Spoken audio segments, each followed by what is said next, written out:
Let me finish checking my email. Let's see who's has a video I don't want to check out. Let's see.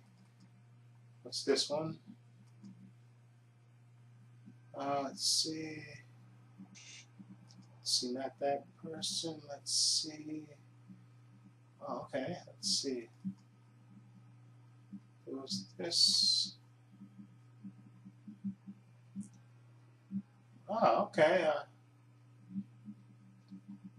There's a Planet of the Apes limited edition Blu-ray Steelbook overview by Dr. Haslam. Let's see. Check that out.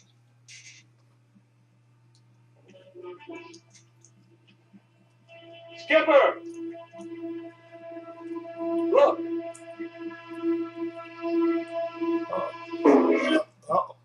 I'm sorry. I didn't see that. I was just checking my email. Dr. Haslam has a great video about Planet of the Apes limited edition Blu-ray Steelbook overview. Okay, of the original Planet of the Apes. Okay, I'll get back to that. But since you're here, let's say, I'll continue my tradition of reviewing 2 movies for you.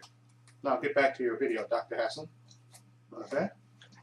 The original Planet of the Apes, it's good. Limited edition Steelbook. Okay, anyway, back to the 2 movies I'm going to be reviewing for you. And notice by my shirt, that's a hint to what one of the movies is going to be. Okay?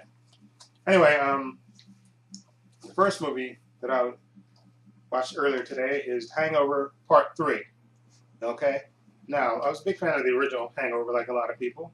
The second one was disappointing because it wasn't as good, I don't think, as the first movie, which, sometimes sequels, you can't be as good as the original. But this one I thought was a decent entry. Basically, the story in this one is, okay, the story in this one is, again,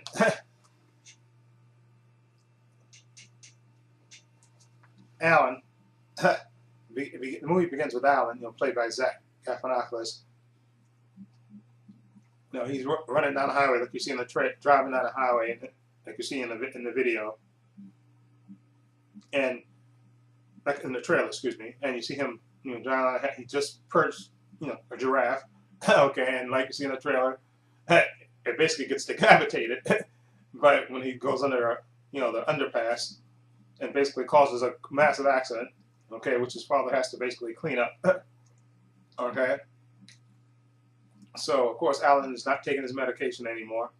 So, his father basically, in the midst of screaming at him, basically has a heart attack and dies. So then there's the funeral for Alan's father, played by Jeffrey Tambor.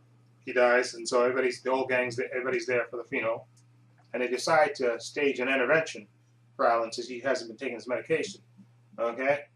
And they basically convince him that, listen, we send you to this rehab place in Arizona, and it takes 2 days in the old gang, the old wolf pack. Phil, Stu, Alan, and Doug will drive him. They'll drive out there, to Arizona. It'll take 2 days, and then they'll drive out there, and he'll go. They convince him to go. They drive out there, and then basically they get run off the road, like you see in the trailer, and they get kidnapped. They don't get kidnapped. They get run off the road, and then bags thrown over their head, and they find out from John Goodman's character, who plays a mysterious guy named Marshall, that Mr. Chow, played by Ken Jeong, has basically stolen half of his gold. Like he stole $42 million worth of gold, and Mr. Chow stolen 21 million of it. Okay, but of course, since that point, Mr. Chow's been in jail. Okay, but in the beginning of the movie, they show a great sequence where he basically breaks out, and they kind of refer back to Shawshank Redemption in the way that he escaped from jail. Okay, and basically this Marshall kidnaps Doug, as usual, to get him out of the way, and the rest of the gang has to, Phil, Stu, and Alan has to locate Mr. Chow and find that $21 million, or Doug's a dead man, basically. Okay, so the movie is them. Basically, the plot of this movie is them. Nobody's hungover at the beginning of this movie. Basically, they have to find. I think he gives them 3 days to find Mr. Chow.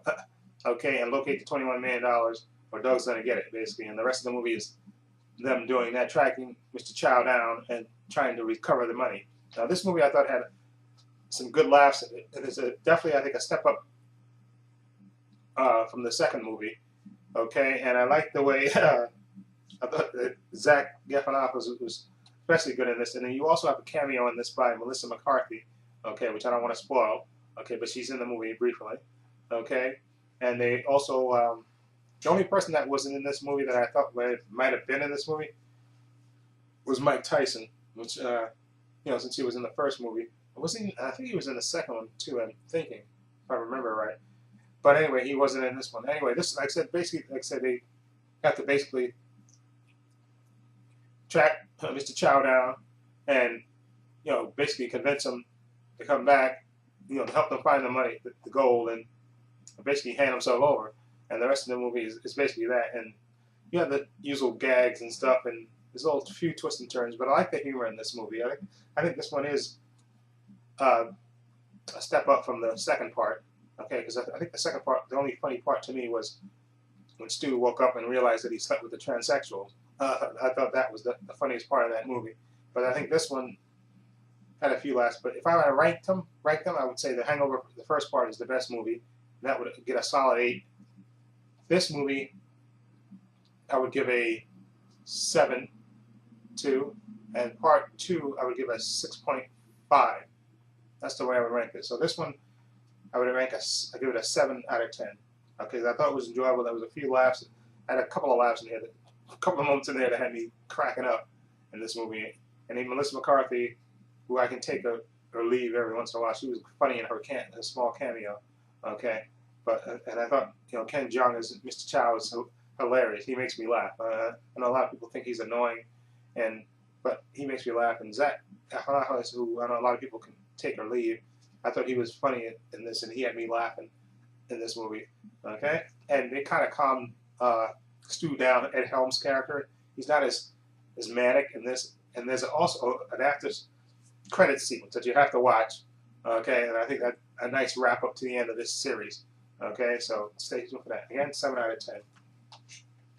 Okay, now the next movie, of course, is Curse of Chucky, which I think went direct to video. It was never released in a theater. Okay, this is of course the 6th movie in the Chucky series. Okay, and of course this was by the creator, the writer of the original Chucky. Okay, Don Mancini. He wrote and directed this version of it. Okay, and basically this is basically about a girl and her mother, a girl named Nika, and after her mother mysteriously died. Okay, Nika is wheelchair bound. She's born that way. So she lives with her mother, who's an artist, and basically her mother dies, and actually, they receive a mysterious package one day. Her mother, and she opens it up, and it's a Chucky doll. Okay, and she doesn't know who sent it. There's no note in it or nothing, and she doesn't know who it is, who it belongs to, and basically they keep it. And then one night, her mother mysteriously, dies. She hears her mother scream, and she goes. And she finds out, of course, that her mother has been dead. She looks like she fell, and she's basically bled out. And in the house they live in is equipped with an elevator, so Nika can get around. Okay, and of course, at the death of their mother, her sister comes visiting with her husband, their young daughter, and their au pair, another female. Okay, and then basically, the movie is basically the young niece takes liking to the Chucky doll, and she starts hanging around with it. And as you know, anytime this Chucky's around, people start dropping dead. Now this movie is kind of low budget. I think I don't even know how much money this. Maybe like $5 million or something. I don't think the budget was that much for this movie. Yeah, about $5 million. It's about $5 million for this, and this is like 97 minutes. Anyway, I think it's low budget, so they don't got too much money to spend on effects. But I thought this movie was very effective, and the actress that plays Nika is actually Brad Dourif, who plays the voice of Chucky, his daughter. And I thought she was really, really good as Nika. She could really act, because you have to wonder sometimes, because she's the daughter of the actor who plays, whether she got the job because of nepotism or whatever. But she can actually really act, and she did a really good, convincing job as Nika, who who's the daughter of the woman that got murdered, and she slowly but surely comes to the realization that the Chucky doll is alive, and she's basically trying. Then people start dropping. Like I said, it starts off kind of slow, but then when Chucky kind of reveals himself, once people start dropping, and Chucky, and she comes to and she basically searches about Chucky, and then she finds out about these mysterious murders that involve the Chucky doll and stuff, and then she starts to suspect that the Chucky doll that she has is real.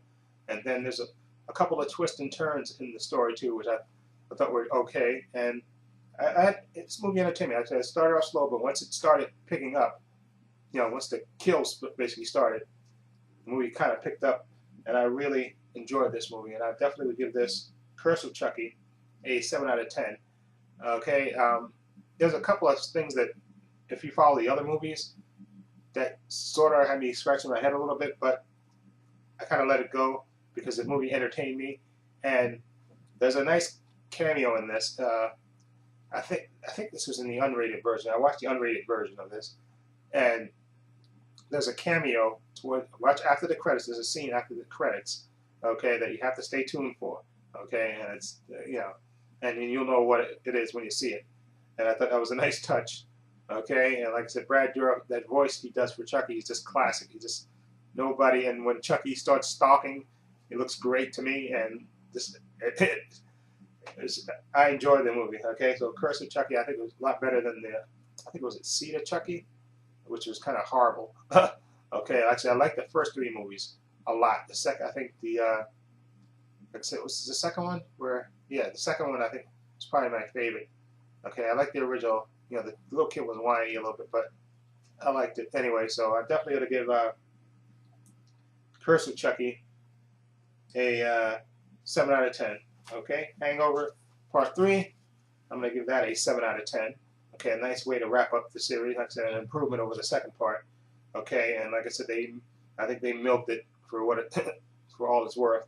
So it was a good wrap up, the way to end the series. And like I said, stay for the after credits scene in this, because there's a nice after credits scenes in or during the credits sequence for this movie, which is good. Okay, and a nice way to end the series. Okay, so that's my reviews of The Hangover Part 3 and Curse of Chucky. Let me know what you think. Feel free to leave comments down below. And this is Trepacer saying so long and take care. And I'm going back to watching Dr. Haslin. Was his overview of the limited edition Blu-ray Steelbook. Okay, so let me go back to that.